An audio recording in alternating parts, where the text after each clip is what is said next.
Shalom, Israel. This is Will. Shalom. And I'm Larry with For Israel. We have some Christmas information that we are going to share with you today. Let's get right into it. Christmas was made an official holiday in the U.S. in 1870. Just why do we celebrate Christmas? One reason is because we've been taught that Christ's birthday is December 25th. Is Christmas Christ's birthday? Let's start our investigation by reading Luke chapter 2, verses 1 through 8. Luke chapter 2, verses 1 through 8. And it came to pass in those days that there went out a decree from Caesar Augustus that all the world should be taxed. And this taxing was first made when Cyrenius was governor of Syria, and all went to be taxed, everyone into his own city. And Joseph also went up from Galilee, out of the city of Nazareth into Judea, and into the city of David, which is called Bethlehem, because he was of the house and lineage of David, to be taxed with Mary his espoused wife, being great with child. And so it was, that while they were there, the days were accomplished that she should be delivered. And she brought forth her firstborn son, and wrapped him in swaddling clothes, and laid him in a manger, because there was no room for them in the inn. And there were in the same country shepherds, abiding in the field, keeping watch over their flock by night. Page 92 of the book The Two Babylons gives information about the time of year that the taxing occurred and Mary's pregnancy that is mentioned in Luke chapter 2, verses 1 through 7. Page 92 of the book The Two Babylons. At the birth of Christ, every woman and child was to be taxed at the city whereto they belonged, whether some had long journeys, but the middle of winter was not fitting for such a business, especially for women with child and children to travel in. Therefore Christ could not be born in the depth of winter. Wisdom of Solomon, chapter 7, verses 3 through 5, explains why Christ was wrapped in swaddling clothes. It wasn't because of cold weather. Wisdom of Solomon chapter 7, verse 3 through 5. And when I was born, I drew in the common air and fell upon the earth, which is of like nature. And the first voice which I uttered was crying, as all others do. I was nursed in swaddling clothes, and that with cares, for there is no king that had any other beginning of birth. Pages 91 and 92 of the book The Two Babylons gives information about the shepherds mentioned in Luke chapter 2, verse 8. Page 91 and 92 of the book The Two Babylons. At the time that the angel announced his birth to the shepherds of Bethlehem, they were feeding their flocks by night in the open fields. Now, no doubt, the climate of Palestine is not so severe as the climate of this country, but even there, though the heat of the day be considerable, the cold of the night from December to February is very piercing, and it was not the custom for the shepherds of Judea to watch their flocks in the open fields later than about the end of October. It is in the last degree incredible then that the birth of Christ could have taken place at the end of December. Now let's look at a definition in our Zondervan's Compact Bible Dictionary of Christmas. And it reads, the anniversary of the birth of Christ and its observation. It is celebrated by most Protestants and by Roman Catholics on December 25th by Eastern Orthodox Church. The first mention of its observance on the 25th is during the time of Constantine, 325 AD. The date of birth of Christ is not known. The word Christmas is formed of Christ plus Mass, meaning a mass of religious service in commemoration of the birth of Christ. A commemoration of the birth of Christ in harmonious keeping with the events surrounding the birth. That's in Luke chapter 2 verses 1 through 20, Matthew chapter 1 verse 18 through chapter 2 verse 12. Is a natural and normal expression of love and reverence for Jesus Christ. That is the Zondervan Compact Bible Dictionary. The definition on pages 108 and 109. We read the meaning of Christmas in the Zondervan Compact Bible Dictionary. Does the Bible agree? Let's find out. Proverbs chapter 21 verse 16 explains spiritual crucifixion. Proverbs chapter 21 verse 16. The man that wandereth out of the way of understanding shall remain in the congregation of the dead. Verse 10 of Revelation chapter 11 talks about people making merry and sending gifts to one another because of the death of Christ and his followers. Merry Christmas means that you're happy that Christ was murdered. If we want to give gifts during a special time, we should do it during Purim instead of celebrating us being destroyed like the other nations did. Esther chapter 9 verse 22 gives us this information. Esther chapter 9 verse 22. As the days wherein the Jews rested from their enemies, and the month which was turned unto them from sorrow to joy, and from mourning into a good day, that they should make them days of feasting and joy, and of sending portions one to another, and gifts to the poor. So, is Christmas really all that bad? How come we can't make something that's bad into something good? I mean, after all, didn't Joseph say, "Thou meantest for evil, but God meant it for good"? Let's prove that Christmas is pagan, and you cannot make a pagan custom into a holy day. Ecclesiastes chapter 7 verse 13. Consider the work of God, for who can make that straight which he hath made crooked? Christmas is crooked. Some people say that Christmas is for the kids, though. Well, let's see the punishment for that type of thinking. In Numbers chapter 14, verses 28 through 32. Numbers chapter 14 verses 28 through 32. Say unto them, As truly as I live, saith the Lord, as ye have spoken in mine ears, so will I do to you. Your carcasses shall fall in this wilderness, and all that were numbered of you, according to your whole number, from 20 years old and upward, which have murmured against me. Doubtless ye shall not come into the land, concerning which I swear to make you dwell therein, save Caleb the son of Jephunneh, and Joshua the son of Nun. But your little ones, which ye said should be a prey, them will I bring in, and they shall know the land which ye have despised. But as for you, your carcasses, they shall fall in this wilderness.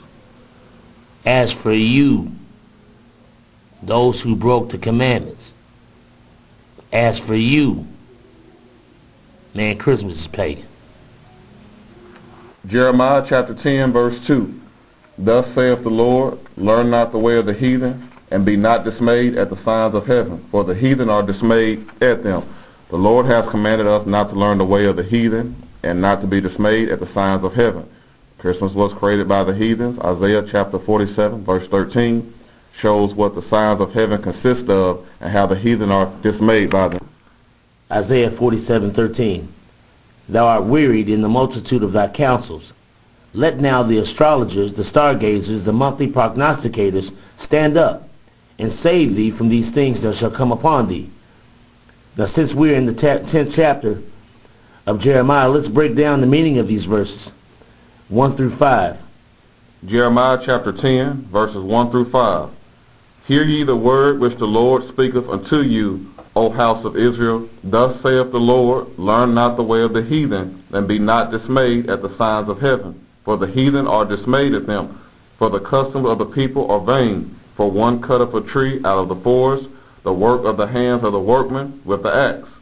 They deck it with silver and with gold. They fasten it with nails and with hammers, that it move not. They are upright as the palm tree, but speak not. They must needs be born, because they cannot go. Be not afraid of them, for they cannot do evil, neither also is it in them to do good. Now, Wisdom of Solomon chapter 13 verses 1 through 3 actually talks about Jeremiah 10 and 2 and Isaiah 47:13. And it reads, surely vain are all men by nature, who are ignorant of God, and could not out of the good things that are seen know him.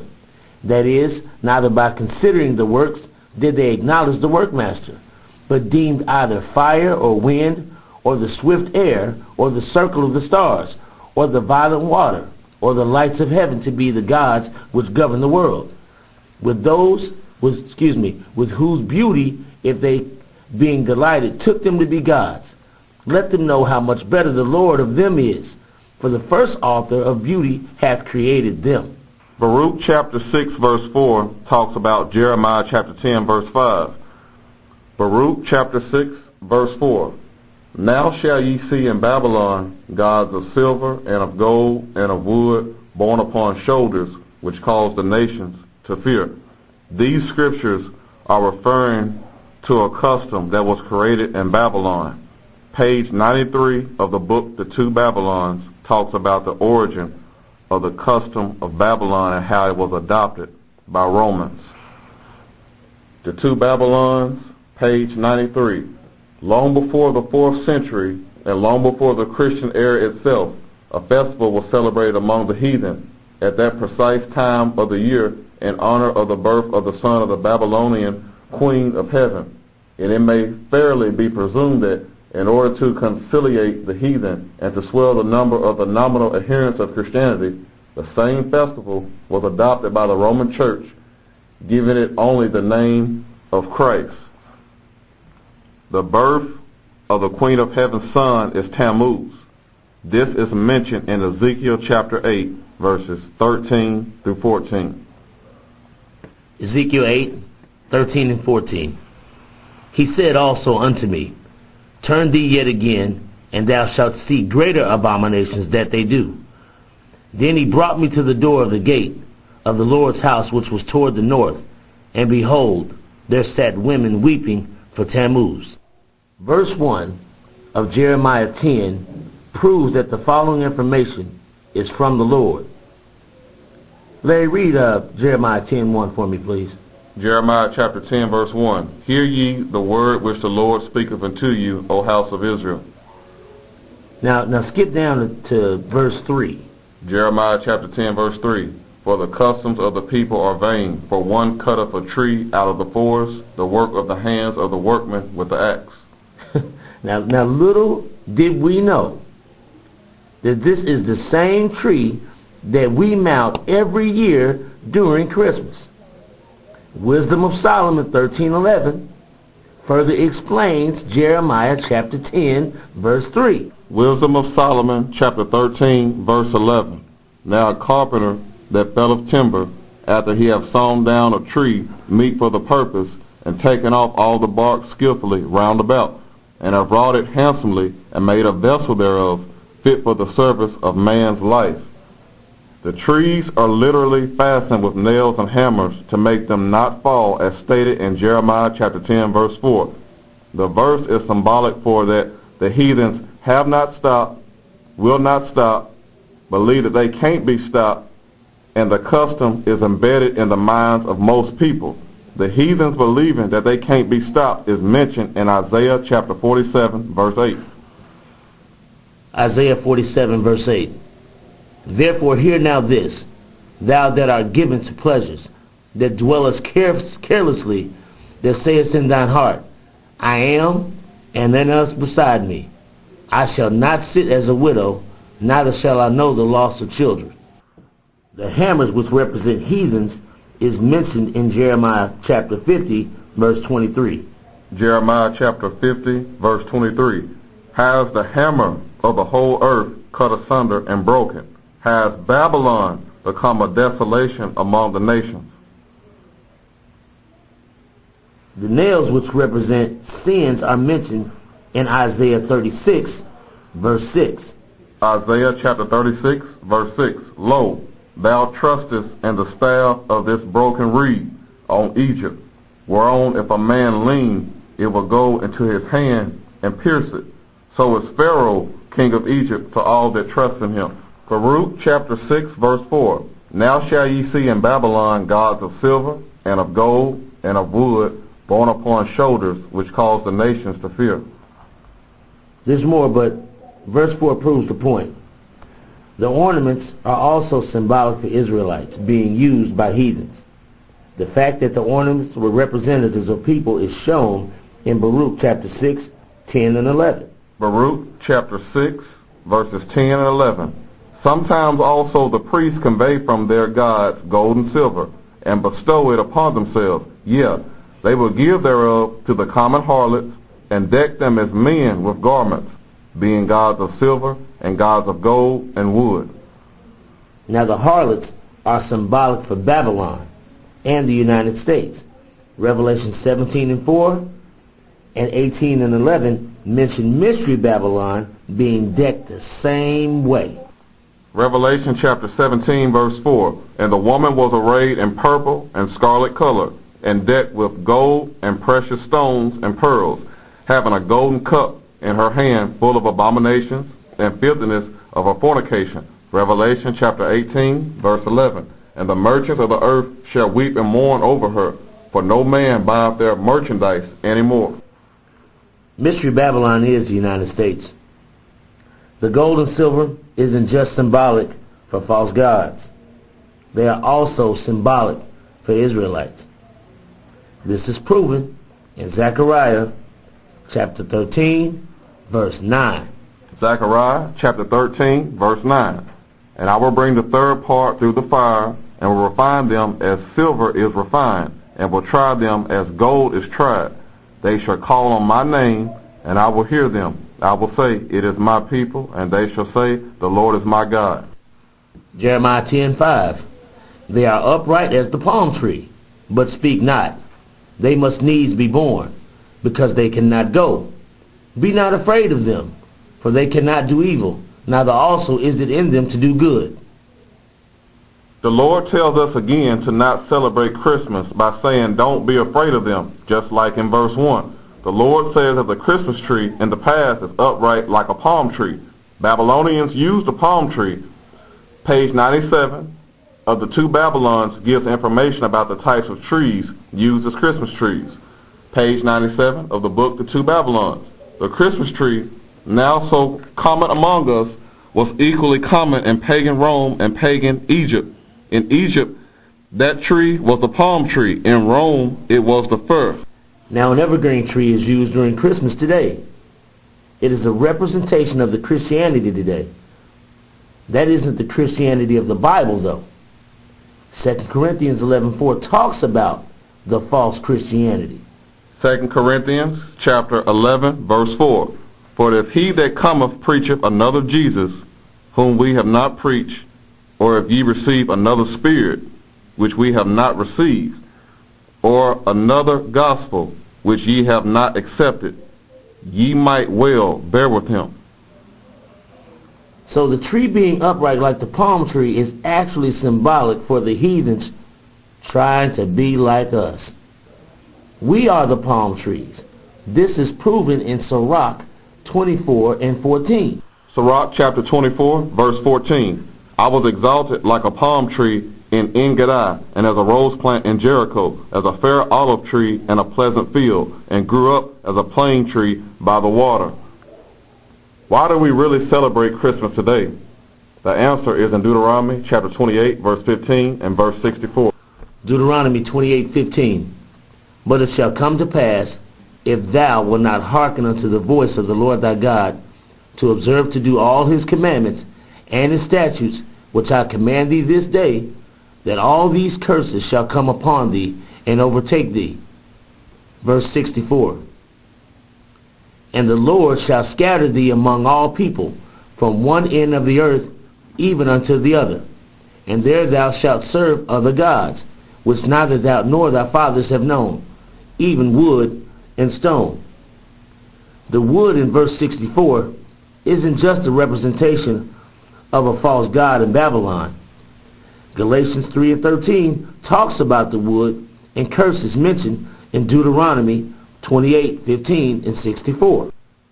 Galatians chapter 3, verse 13. Christ hath redeemed us from the curse of the law, being made a curse for us. For it is written, Cursed is everyone that hangeth on a tree. This means that if you follow a different Jesus, you'll receive the curses. We were introduced to today's form of Christmas in slavery. An example is in the last paragraph of chapter 47 of the book Roots. Roots, chapter 47, last paragraph. 2 days later, he was awakened early in the morning by the sounds of festivities. He heard black people outside the big house shouting, "Christmas gift, Massa," and he wondered what they could possibly have to celebrate. He wanted to die so that his soul could join the ancestors. He wanted to be done forever with misery unending in this Tobob land, so stifling and stinking that he couldn't draw a clean breath in it. He boiled with fury that instead of beating him like a man, the Tobob had stripped him naked. When he became well, he would take revenge, and he would escape again, or he would die. The tree does have to be physically carried, as mentioned in Baruch chapter 6, verse 26. Baruch chapter 6, verse 26. And it reads, "They are borne upon shoulders, having no feet, whereby they declare unto men that they be nothing worth." This is also symbolic for Israelites needing to rule over the nations and show them how to keep the laws of the Bible, because they can't speak or go. This is proven in Zechariah 8:22 and 23. Zechariah chapter 8, verses 22 and 23. "Yeah, many people and strong nations shall come to seek the Lord of hosts in Jerusalem, and to pray before the Lord. Thus saith the Lord of hosts, in those days it shall come to pass that 10 men shall take hold out of all languages of the nations, even shall take hold of the skirt of him that is a Jew, saying, We will go with you, for we have heard that God is with you." Not being able to speak or go also represents not being able to warn people or teach the laws of the Bible. This too is proven in Isaiah 56, 9 and 10, also in Psalms 50 and 16. Isaiah 56, verses 9 and 10. "All ye beasts of the field, come to devour, yea, all ye beasts in the forest. His watchmen are blind, they are all ignorant, they are all dumb dogs. They cannot bark, sleeping, lying down, loving to slumber." The book of Psalms, Psalm 50, verse 16. "But unto the wicked God saith, What hast thou to do to declare my statutes, or that thou shouldest take my covenant in thy mouth?" The Lord tells us not to be afraid of the tree because it can't do evil or good. This is correct. The tree doesn't do anything because it is a plant. The tree is also symbolic for the tree of knowledge of good and evil mentioned in Genesis chapter 2, verse 9. Genesis chapter 2, verse 9. "And out of the ground made the Lord God to grow every tree that is pleasant to the sight, and good for food, the tree of life also in the midst of the garden, and the tree of the knowledge of good and evil." The tree is symbolic for the heathens, and the fruit of the tree is the customs of the nations. This is proven in Wisdom of Solomon, chapter 14, verse 12 and 27. Wisdom of Solomon, chapter 14, verses 12 and 27. "For the devising of idols was the beginning of spiritual fornication, and the invention of them the corruption of life. For the worshiping of idols, not to be named, is the beginning, the cause, and the end of all evil." The fruit that we are supposed to eat is in Proverbs chapter 7, verse 2. This fruit is from the tree of life. Proverbs chapter 7, verse 2. "Keep my commandments and live, and my law as an apple of thine eye." The holy convocation that we should keep that is during this season is the Feast of Dedication. Christ kept the Feast of Dedication as mentioned in John chapter 10, verses 22 to 23. John 10:22. "And it was at Jerusalem the Feast of Dedication, and it was winter. And Jesus walked in the temple of Solomon's porch." The Lord will only save people that keep his laws and have faith. This is the end of today's discussion about Christmas. Sirach chapter 33, verse 17. "Consider that I labor not for myself only, but for all them that seek learning." Shalom.